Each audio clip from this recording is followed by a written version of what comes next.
Hello everyone, I welcome again to all of you in my BA tutorial classes success in teaching field. आज हम लोग discuss करेंगे inside theory of learning, जो आप यहाँ पर देख सकते हैं, और उसको इस उर्दू में क्या बोलेंगे, बसीरत इक्तिसाब का नज़रिया, जिसे गेस्टॉल्ट भी कहा जाता है। ठीक है ना, गेस्टॉल्ट साइकोलॉजिस्ट भी माने जाते हैं। अब इसको अच्छे तरीके से समझिए। देखिए, इक्तिसाब के इस नज़रिए को जर्मनी के माहिर नफ्सियात, जिनको गेस्टॉल्ट साइकोलॉजिस्ट माना जाता है। ठीक है ना, गेस्टॉल्ट कहाँ के हैं, ये लोग कहाँ के थे, जर्मन के थे। ठीक है, से नाम से जाना जाता है। इन लोगों ने नज़रिया पेश किया। उस नज़रिए को पेश करने में 3 माहिरीन नफ्सियात शामिल हैं। अगर आपसे ये पूछा जाए कि इनसाइट या फिर बसीरती साइकोलॉजिस्ट कौन लोग माने जाते हैं, कभी कभी गेस्टॉल्ट साइकोलॉजिस्ट किनको कहा जाता है, इस तरीके से पूछा जाता है, तो कौन कौन थे। एक था आपका वर्दामर, दूसरा है आपका कोफा, और तीसरा है आपका कोहलर। कोहलर को बहुत ज़्यादा इंपॉर्टेंट दिया गया है, और कोहलर को के नाम से भी ये थ्योरी जानी जाती है। ठीक है, अब ये समझिए कि गेस्टॉल्ट का मतलब क्या होता है। देखिए, यहाँ पे गेस्टॉल्ट एक जर्मन लफ्ज़ है, जिसका मतलब क्या होता है, एक मुकम्मल तंजीम, यानी कि एन ऑर्गेनाइज्ड हॉल, यानी कि कोई भी पूरी की पूरी सिचुएशन को समझ करके किसी चीज़ को करना। ठीक है, और उसी मफहूम में इस नज़रिए की पूरी जान है। ये याद रखना है आपको, क्या याद रखना है, एक मुकम्मल तंजीम। ठीक है, ये आपको याद रखना है, इससे आप हमेशा के लिए इस थ्योरी को समझ पाएंगे। ठीक है, इतना समझा आपने। एक चीज़ है आपका एन ऑर्गेनाइज्ड, है ना, हॉल, इसको समझने के बाद, और दूसरी जो चीज़ है इस नज़रिए में समझने की, वो ये है कि बसीरत, यानी कि इनसाइट। बसीरत का ताल्लुक इंसान के दिमागी सलाहियतों से है, जिसमें अकल, फ़हम, इदराक सभी चीज़ आ जाते हैं। ठीक है, ये चीज़ आपको बस याद रखेंगे तो ये थ्योरी आपको हमेशा के लिए याद हो जाएगा। एक होता है आपका बसीरत, और दूसरा आपका क्या होता है, इसमें दूसरा होता है आपका मुकम्मल तंजीम। ठीक है, मुकम्मल तंजीम यहाँ पर है, यहाँ पर जो है मुकम्मल तंजीम, और यहाँ पर है बसीरत, जिसको इंग्लिश में क्या बोलेंगे, हॉल ऑर्गेनाइज्ड, और दूसरा होगा आपका इनसाइट। ठीक है, अब इसको यहाँ से समझिए। ठीक है, अब आइए इन दो अल्फाजों के अल्फाज यानी कि इनसाइट और जो है गेस्टॉल्ट की मदद से हमको इक्तिसाबी नज़रिए के बारे में बताने की कोशिश करते हैं। यह नज़रिया कहता है कि, इसको समझिए, सारा चीज़ समझ में आ जाएगा। यह नज़रिया कहता है कि जब हम किसी शय को सीखने की कोशिश करते हैं, तो उसमें मुकम्मल तौर पर अपनी फ़हम और फरासत का इस्तेमाल करते हुए सीखने की कोशिश करते हैं। यह नज़रिया बुनियादी तौर पर इदराक की माहियत से जुड़ा हुआ है। इस नज़रिए के मुताबिक सीखने वाला जुज़ के बजाय कुल का इस्तेमाल करता है, इदराक करता है, और इक्तिसाबी सूरत हाल या माहौल का मजमूई तौर पर जायज़ा लेने के बाद मसाइल सूरत हाल के माबैन रिश्ता कायम करता है। ठीक है, यहीं पर इस पूरी थ्योरी की जान है। इतना वर्ड अगर आप याद रख लेंगे तो आपको सारी थ्योरी समझ में आ जाएगी, और अपनी बसीरत का इस्तेमाल करके उस मखसूस मसले को हल करने की कोशिश करता है। सीखने के अमल में बतौर मजमूई हालात का जायज़ा लेने के बाद अपनी अकल, फ़हम, इदराक और बसीरत का इस्तेमाल करते हुए मसाइल को हल करने या इक्तिसाब करने सीखने को ही हम बसीरती इक्तिसाब कहते हैं। ठीक है, इतना समझने के बाद में देखिए, आप कोई भी चीज़ सीख रहे हो ना, तो उस उसको सीखने के लिए, किसी भी सिचुएशन को हल करने के लिए आप सिर्फ कोई एक पुराना तरीका ही नहीं अपनाते हो। वहाँ पर आप सारी चीज़ें देखते हो। सपोज दैट के आपको बंद कर दिया गया है रूम में। ठीक है, आप रूम में बंद हो गए हो, बाहर से लॉक है। ठीक है, अब आप क्या करोगे कि आप तो यही सोचोगे ना कि मुझे गेट कैसे तोड़ना है। ठीक है, लेकिन ये एक ही तरीका है, ये एक जुज़वी तरीका है कि आपको वो लॉक जो लगा हुआ है वो लॉक कैसे तोड़ना है। लेकिन ये कहता है कि एक मुकम्मल तरीका, यानी कि हॉल सिचुएशन को, हॉल ऑर्गेनाइज्ड चीज़ को आपको देखना है यहाँ पे, और अपनी बसीरत यानी कि आपके दिमाग को, यहाँ पर अकल को इस्तेमाल करना है। अब उसको किस तरीके से करना है, यानी कि आप अगर रूम में बंद हो, अब बंद होने के बाद में आप तो सिर्फ यही सोचोगे ना कि लॉक जहाँ से लगा है उसको तोड़ देते हैं। नहीं, ये थ्योरी कहता है कि नहीं, आप क्या करोगे कि हॉल सिचुएशन को सोचो। आप कहीं ना कहीं खिड़की भी देख सकते हो, खुला हुआ हो सकता है।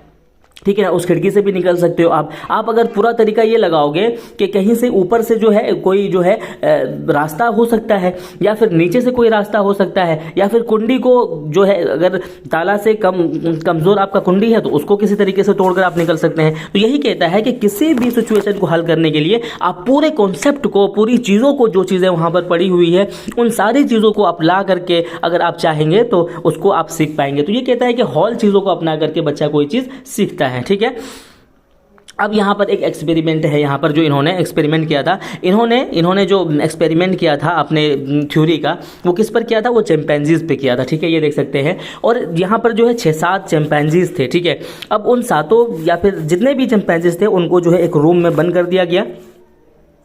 ठीक है। एक रूम में इनको बंद कर दिया जाता है सभी चिंपैंजीज को, ठीक है। अब उस रूम में जो है यहाँ पर जो है छत पर क्या करते हैं, बनाना, जो चिंपैंजीज को बहुत पसंद होता है, बनाना लटका देते हैं। अब जो है इनको भूख लगती है और इसी रूम में बहुत सारे स्टिक्स डाल देते हैं जो एक दूसरे से जुड़ते हैं, एक दूसरे से जुड़कर बड़ा हो जाता है। स्टिक यानी कि छड़ी डाल देते हैं। अब जो है उनको भूख लगती है, चिंपैंजीज को भूख लगती है। भूख लगने के बाद सभी चिंपैंजीज जो है उछलता है। अब छत ऊपर होता है, बहुत ऊपर होता है। अब छत बहुत ऊपर होने के बिहाफ पर जो है सबका, किसी का भी हाथ वहां तक नहीं पहुंचता है, ठीक है। अब जो है सभी लोग सोचते हैं कि अब क्या करें, अब तो नहीं पहुंच रहा है हाथ, हम बनाना या फिर केला किस तरीके से हासिल करेंगे। तो उसमें से जो है उस रूम में जो है कुछ कुर्सियां पड़ी होती है, कुछ टेबल पड़ा होता है, और कुछ क्या पड़े होते हैं, कुछ जो है छड़ी पड़ी होती है जो एक दूसरे से जोड़ता है। तो उसमें से कोई जो है एक चिंपैंजी होता है जिसको हम क्या बोलते हैं, उसका नाम क्या होता है, सुल्तान नाम होता है, ठीक है। अब वो जो सुल्तान होता है ना, वो बैठ करके सोच रहा होता है और अपनी बसीरत, और फिर यही जो गेस्टॉल्ट या फिर इनसाइट की जो थ्योरी है, अपनी बसीरत के साथ में हॉल ऑर्गेनाइज्ड चीज़ों को सोचता है। यानी कि अब वो पूरे रूम को देखता है कि पूरे रूम में क्या ऐसी चीज़ है कि हम इनके थ्रो से इस बनाना को या केले को हम पा सकते हैं। तब वो जो है, जो सुल्तान होता है, वो जाकर के टेबल उठा के लाता है, टेबल रखता है, टेबल पर से उछलता है, नहीं पा पाता है। फिर उसके ऊपर में एक चेयर रखता है, चेयर पर से उछलता है, नहीं पा पाता है। फिर इसे देखो किस तरीके से हॉल सिचुएशन को अप्लाई कर रहा है। फिर स्टिक को लाता है, स्टिक से भी नहीं छू पाता है। फिर स्टिक से स्टिक को जोड़ता है, जैसे कि ये स्टिक है, इसमें एक और स्टिक जुड़ गया, फिर से एक और स्टिक जुड़ गया, तो स्टिक बड़ा हो गया। तो इस तरीके से जा करके वो फाइनली जो है बनाना ले लेता है। तो ये क्या है, ये क्या कहता है कि इसने इस सिचुएशन को, अपने भूख को हल करने के लिए जितना भी यहाँ पर चीज़ें पड़ा हुआ था, यानी कि उस सिचुएशन को करने के लिए, हल करने के लिए, उन सारी चीज़ों को इस्तेमाल करके और अपना बसीरत यानी कि अपने दिमाग का इस्तेमाल करके चीज़ों को पूरा किया, ठीक है। इतना समझ में आ गया। अब यहाँ पर समझे मरहला क्या क्या है, ठीक है। देखिए इसमें मरहला जो होता है, एक मरहला होता है सर्वे यानी कि जायज़ा लेना, ठीक है। उसमें जो है चिंपैंजीज जो थे, उसने जायज़ा तो लिया ना पूरे रूम का। फिर क्या है, हेजिटेशन यानी कि झिझक होना। ऑब्वियसली आपको इस बात का झिझक तो था कि मैं ले पाऊंगा कि नहीं। उसके बाद ट्रायल करना, आपने ट्राई किया। उसके बाद जो होता है नई कोशिश। इन फर्स्ट ट्रायल आपने फेल हो गया, न्यू ट्रायल, आप अगर पहली बार में जो है गिर गए, नहीं उठा पाया, नहीं ले पाए, तो आप दूसरी ट्राई करेंगे, उसमें में भी कर लेंगे। तो ये थ्योरी कहता है कि जितने भी सिचुएशन वहाँ पर पड़े हुए हैं, सारी चीज़ों को इस्तेमाल करके आप करेंगे तो वो ज़्यादा इफेक्टिव रहेगा, ठीक है। अब जो है यहाँ पर लर्निंग यानी कि इक्तिसाब क्या है, यहाँ पर देखिए बकौल गेस्टाल्ट सीखने का अमल कई मराहिल में होता है। ये कहते हैं कि सीखने का जो अमल होता है ना, कई मराहिल में होता है। सबसे पहले तो सीखने वाला या इक्तिसाब करने वाला पूरे माहौल का, पूरी हालात का बगौर जायज़ा लेता है, ठीक है। पहला हो गया सर्वे, जायज़ा ले रहा है, जिस तरह से चिंपैंजीज ने लिया था, पूरे रूम को देख करके कहाँ से क्या करेंगे जो हो जाएगा। फिर अमल करने की कोशिश करने में झिझकता है, ओबियसली क्या करता है, वो झिझकता भी है। किस तरह, क्या कहते हैं कि हेजिटेशन भी होती है कि मैं कर पाऊँगा कि नहीं, झिझकता है, ठीक है। फिर तीसरे मरहले में वो कोशिश करता है। जिस तरह तजर्बे में सुल्तान जो मैंने बताया, केला हासिल करने की पहली कोशिश, चौथे मरहले में अगर साबिका में कोई कोशिश नाकाम हो गई तो उसको दोबारा करता है, तो इस तरीके से वो उसको पा लेता है। अब यहाँ पर कुछ चीज़ें आपको याद रखना है, जो प्रिंसिपल्स ऑफ लर्निंग है यहाँ पर सुल्तान पर किए गए तजुर्बे की रोशनी में, है ना। यहाँ पर देख सकते हैं क्या क्या है। पहला है आपका तंजीम का उसूल यानी प्रिंसिपल ऑफ ऑर्गेनाइजेशन, यानी कि जितनी भी चीज़ें रूम में पड़ी हुई थी, सब चीज़ों को ऑर्गेनाइज करके किया गया, तो उसको बहुत आसानी से कर लिया गया, ठीक है। दूसरा पॉइंट होता है यहां पर, देखिए प्रिंसिपल ऑफ ऑर्गेनाइजेशन हो गया, मुनज़्ज़म करना, जिसका मतलब होता है। उसका दूसरा होता है आपका नियरेस्ट यानी कि प्रॉक्सिमिटी ऑफ लॉ। क्या कहते हैं कि प्रॉक्सिमिटी ऑफ लॉ यानी कि नज़दीक का उसूल। ये क्या कहता है, नज़दीक का उसूल का मतलब होता है कि जो भी चीज़ आप करना चाह रहे हो ना, उसके करीब जाकर के आप उसको करो। सपोज दैट कि अगर के बच्चों को आपको ताजमहल के बारे में बताना है, तो उसके करीब जाकर के ताजमहल के बारे में बताओगे, नियरेस्ट पहुँच करके, प्रॉक्सिमिटी पहुँच कर होकर के अगर आप उसको बताओगे तो वो ज़्यादा इफेक्टिव रहेगा, ठीक है। समझ में आया। उसके बाद यहाँ पर देख सकते हैं यकसानियत का उसूल, ठीक है। यहाँ पर है यकसानियत का उसूल, लॉ ऑफ सिमिलैरिटी। सिमिलैरिटी का मतलब है कि जो चीज़ें आप कर रहे हो उससे मिलती जुलती अगर कोई चीज़ आप उससे दिखा करके, उससे मिलती जुलती चीज़ें जोड़ करके, जिस तरीके से यहाँ पर क्या बताया था मैंने, स्टिक को जोड़ करके, जैसे कि एक स्टिक है, फिर उस स्टिक से दूसरा स्टिक जोड़ करके, है ना। तो ये सिमिलैरिटी ही थी ना वहाँ स्टिक में, तभी ना वो जोड़ पा रहा था। तो सिमिलैरिटी यानी कि एक चीज़ों को जो पहले से सीखा हुआ है, उस चीज़ को बता करके, दिखा करके आप दिक्कत सिखाएंगे तो ज़्यादा अच्छे से सीखेगा। उसके बाद आपका होता है आसानी का उसूल, लॉ ऑफ सिंपलिसिटी। सिंपलिसिटी का मतलब होता है कि आप जब भी कोई चीज़ बताएंगे पढ़ाएंगे तो आप आसान लफ्ज़ों में पढ़ाओ, आसान तरीके से पढ़ाओ, आसान एग्जाम्पल दो। ऐसा नहीं है कि आप पढ़ा अभी के दौर को रहे हो और एग्जाम्पल कहाँ से दे रहे हो, हड़प्पा और मोहनजोदड़ो का दौर बहुत पुराना दे रहे हो, ऐसा नहीं करना है। आप अभी का सिचुएशन बताओ ना, अभी के हालात बताओ ना, अभी की सिचुएशन को आप फॉलो करो ना।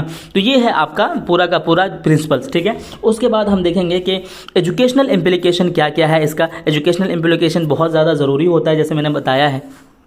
देखिए, अमल के ज़रिए इक्तिसाब फ़रोग़ मिलता है, ठीक है। यहाँ पर अमल को बहुत इफेक्टिव रखा गया है। दूसरा होता है आपका तख्लीकी सलाहियतों को फ़रोग़ देने, काम करने, नए तौर पर करने और गौर व फिक्र की सलाहियत को फ़रोग़ देने में मददगार होता है। ऑब्वियसली यहाँ पर तख्लीकी सलाहियत है ना, वो जोड़ जोड़ करके तभी ना वो कर रहा है जबकि सिचुएशन को समझ रहा है, गौर व फिक्र भी कर रहा है, उसके बाद जो है अमल भी कर रहा है, यहाँ पर जैसे बताया है। उसके बाद होता है आपका मौसर इक्तिसाब के लिए कुल यानी कि हॉल का तरीका जुज़ यानी कि पार्ट से बेहतर होता है। ऑब्वियसली जैसे कि अगर वो इंसान जो है सिर्फ कूदता तो नहीं पहुंच पाता छत तक, इसने क्या किया, हॉल तरीके को अपनाया, यानी कि पूरे रूम में जितनी भी चीज़ें हो सकती थी सबको अपनाया, ठीक है। इस इक्तिसाबी नज़रिए में मकासद का बहुत ही अहम रोल होता है। उसका मकसद जो होता है बनाना को पाना, आपका मकसद ही नहीं होगा तो आप कैसे कर पाओगे, ठीक है। तो इस तरीके से आप सारे पॉइंट को पढ़ लेंगे। ये थ्योरी बहुत इंपॉर्टेंट है। ये वीडियो किस तरीके से लगी, वीडियो से रिलेटेड कोई सजेशन हो, कोई सुझाव हो तो कमेंट सेक्शन में ज़रूर लिखिएगा। Thank you so much video देखने के लिए।